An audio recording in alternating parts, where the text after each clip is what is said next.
ദൈവത്തെ പരിചയപ്പെടുത്താൻ ഒരു വചനം കൂടി ഞാൻ പറഞ്ഞുതരാം. യുഖ്രിജുൽ ഹയ്യ മിനൽ മയ്യിത്തി വയുഖ്രിജുൽ മയ്യിത്ത മിനൽ ഹയ്യ്. ജീവനുള്ളതിൽ നിന്ന് ജീവനില്ലാത്തതിന് പുറത്തു കൊണ്ടുവരും. കോഴിമുട്ട കണ്ടിട്ടില്ല നിങ്ങൾ? കോഴിമുട്ടയ്ക്ക് ജീവനുണ്ടോ? ആ ജീവനില്ലാത്ത കോഴിമുട്ടയിൽ നിന്ന് ചെറിയ കോഴിക്കുഞ്ഞിന് പുറത്തു വരുന്നു. അതേപോലെ ആ കോഴിയിൽ നിന്ന് ജീവനില്ലാത്ത കോഴിമുട്ടയും. ദാലിക്കുമുള്ള അവനാണ് അള്ളാഹു. ആരാണ് അള്ളാഹു? എന്റെ നിങ്ങൾ സൃഷ്ടിച്ച ഏകനായ ദൈവം.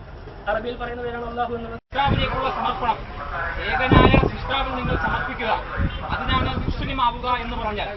ഏകനായ സൃഷ്ടാവിൽ നിങ്ങൾ സമർപ്പിക്കുക എന്ന മലയാളത്തിൽ പറയുന്നതിന്റെ അറബി വാക്യമാണ് മുസ്ലിം ആവുക എന്നുള്ളത്.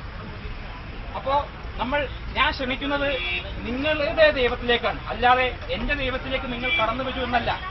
മൂസ അലൈഹിസ്സലാം പ്രവാചകൻ, അതുപോലെ തന്നെ ഈസാ അലൈഹിസ്സലാം, യേശു ക്രിസ്തു നമ്മൾ പറയാറില്ലേ, ഈസാ അദ്ദേഹം പ്രവാചകനാണ്. അദ്ദേഹം ദൈവപുത്രനോ അല്ലെങ്കിൽ ദൈവമോ അല്ല, അദ്ദേഹം ദൈവത്തിന്റെ ഒരു പ്രവാചകനാണ്. അതുപോലെ തന്നെ അവസാനമായി വന്ന മുഹമ്മദ് നബി സല്ലല്ലാഹു അലൈഹി വസല്ലം മുസ്ലിങ്ങളോടൊന്ന പ്രവാചകനല്ല, ലോകത്തേക്ക് മുഴുവൻ വന്ന പ്രവാചകനാണ്.